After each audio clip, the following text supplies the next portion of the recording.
竟然还有。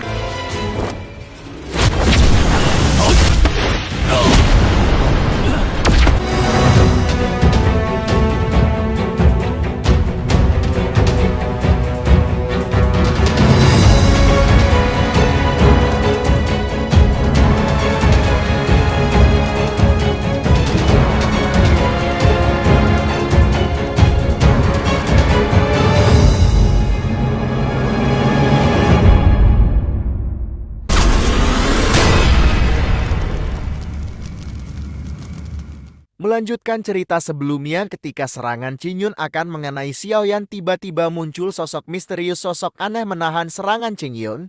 Dia muncul di tengah medan pertempuran ini, dan ledakan yang sangat mengerikan pun terjadi. Membuat semua orang pun sangat terkejut, dan begitu pula Qingyun. Serangan Qingyun pun dia harus tertahan oleh sosok misterius itu. Sampai akhirnya, Qingyun pun dia terpental ke bawah, membuat semua orang sangat terkejut. Dengan kejadian hal ini, Qingyun sangat kebingungan sebenarnya apa yang telah terjadi. Semua mata seketika menjadi terkejut. Setelah menyadari bahwa Qingyun tidak dapat bertahan dan dipaksa mundur.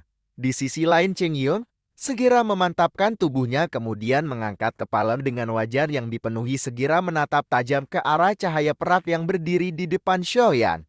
Kemudian ia bertanya siapakah sosok tersebut. Ini adalah permasalahan paviliun petir angin, dan ia meminta sosok tersebut untuk tidak ikut campur. Tak lama setelah itu cahaya perak pun menyebar dan memudar hingga akhirnya menampilkan satu sosok yang benar-benar sepenuhnya ditutupi dengan perak. Qingyun seketika kaget setelah menyadari bahwa sosok tersebut sebenarnya adalah boneka. Ia tercengang dan bertanya-tanya, bagaimana bisa sebuah boneka memiliki kekuatan yang menakutkan. Sementara itu di sisi lain Xiaoyan masih terlihat tenang. Segera berkata ia telah mengucapkan sebelumnya bahwa Qingyun tidak memiliki kualifikasi untuk menangkapnya. Menanggapi hal itu, Qingyun segera berkata bahwa sungguh tak terduga Xiaoyan memiliki boneka yang berkekuatan di tingkat dojong. Tampaknya kali ini ia benar-benar telah meremehkan Xiaoyan. Tak lama setelah itu Xiaoyan segera menunjuk ke arah Qingyun dan memerintahkan si boneka untuk membunuhnya. Seketika boneka iblis menginjak tanah, kemudian tubuhnya melesat ke arah Qingyun. Hentakan dan kecepatan dari si boneka menimbulkan ledakan sonik di sepanjang jalur lewatnya. Adegan tersebut pun membuat semua orang yang melihat merasa tercengang dan terdiam. Qingyun seketika terkejut. Melihat boneka yang melesat ke arahnya dari benturan pertama, ia jelas menyadari bahwa kekuatan si boneka lebih tinggi dari dirinya. Ia pun segera berteriak kepada Hong Li bahwa ia akan menahan si boneka sementara Hong Li mengincar Xiaoyan. Qingyun lanjut berkata bahwa jika Xiaoyan mati maka boneka dojong ini pun akan ikut mati. Setelah semuanya selesai maka Qingyun akan memberikan boneka dojong tersebut kepada Hong Li.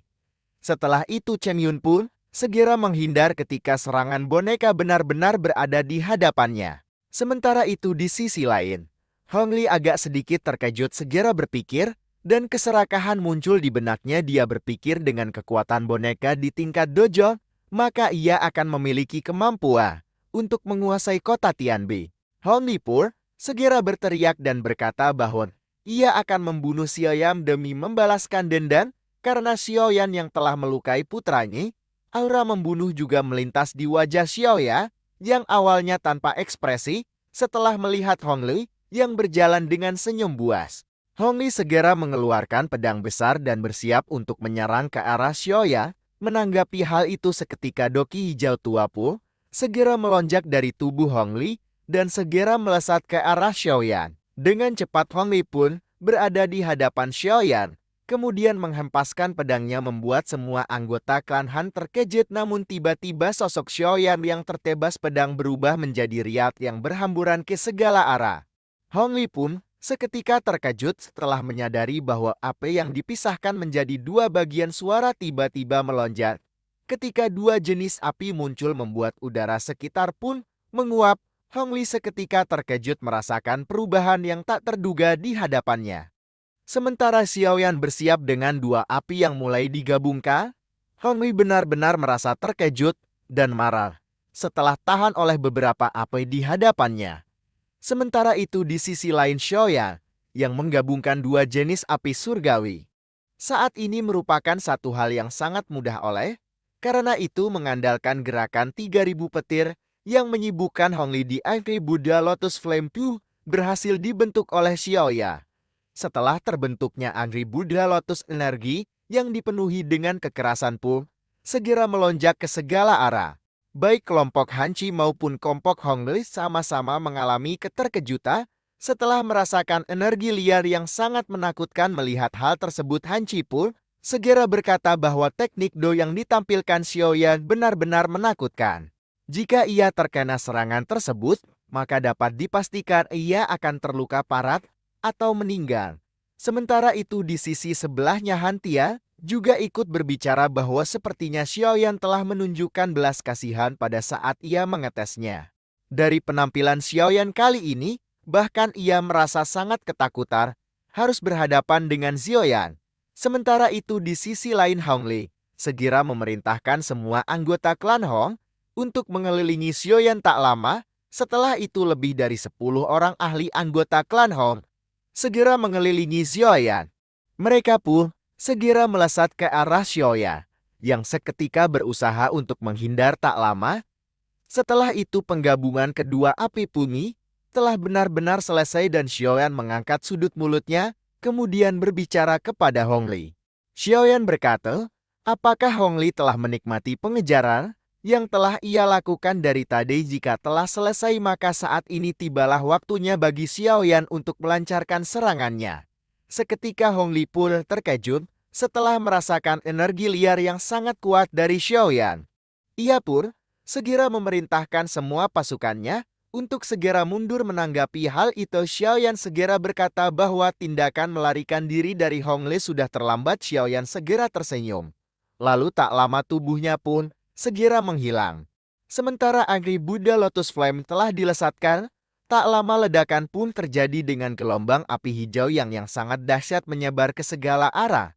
Saat ini arena yang sepenuhnya terbentuk dari batu pun mulai bergetar dan retakan tersebar di segala arah. Gelombang panas dahsyat pun segera menelan semua ahli dari klan Hong yang baru saja menyerang Xiaoyan. Gelombang panas liar dari api pun menyebar hampir ke seluruh arena. Beruntung tidak sampai ke kursi penonton. Energi liar yang dipenuhi dengan kekerasan pun bertahan cukup lama sebelum akhirnya mulai memudar perlahan-lahan.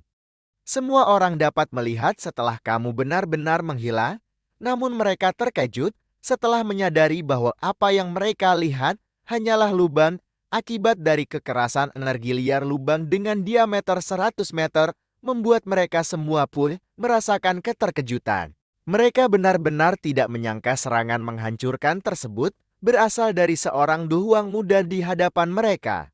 Sementara itu Xiaoyan yang berada di atas langit menjadi pusat perhatian dari semua orang yang menyaksikan pertandingan tersebut.